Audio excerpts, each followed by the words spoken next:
या क्रियेतून कंपने ध्वनी निर्माण करतात हे आपण शिकूया. त्याच्यासाठी मी एक डब्बा, एक रबर बँड आणि 2 खडू घेतलेले आहेत. आता हा डब्बा छोटासा आहे म्हणून मी खडू घेतले आहे. तुमच्याकडचा डब्बा थोडा मोठा असेल तर तुम्ही खडूच्या ऐवजी पेन वापरू शकता. तर आता हे रबर बँड त्या छोट्या डब्याभोवती ताणून लावा.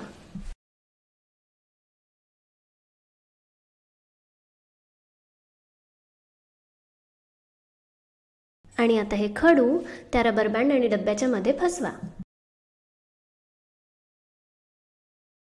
आणि आता हे रबर बँड एखाद्या वाद्याच्या तारेप्रमाणे छेडून बघा.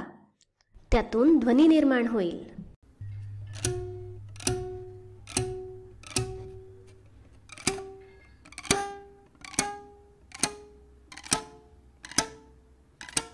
कळतंय ना?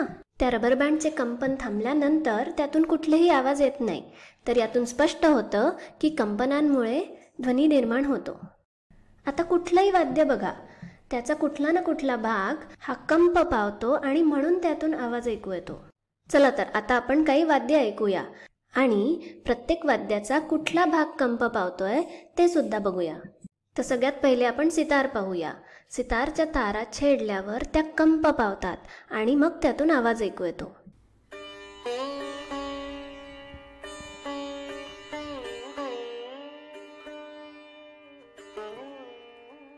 मग आहे गिटार. गिटारच्या सुद्धा तारा छेडल्यावर जे कंपन होते त्याचा आवाज आपल्याला ऐकायला मिळतो.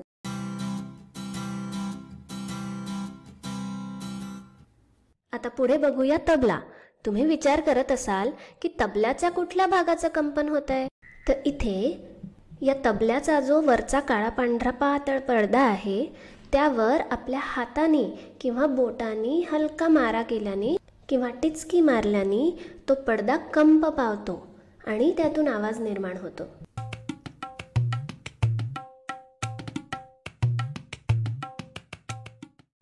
आता पाहूया झायलोफोन. झायलोफोनच्या या लाकडी पट्ट्यांवर हाताने धरलेल्या त्या लाकडी मॅलेट्सनी किंवा काडीनी जर आघात केला तर अशा प्रकारे ध्वनी निर्माण होतो.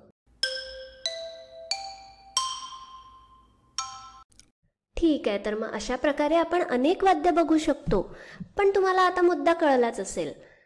ध्वनी हा कंपनांमधून निर्माण होतो.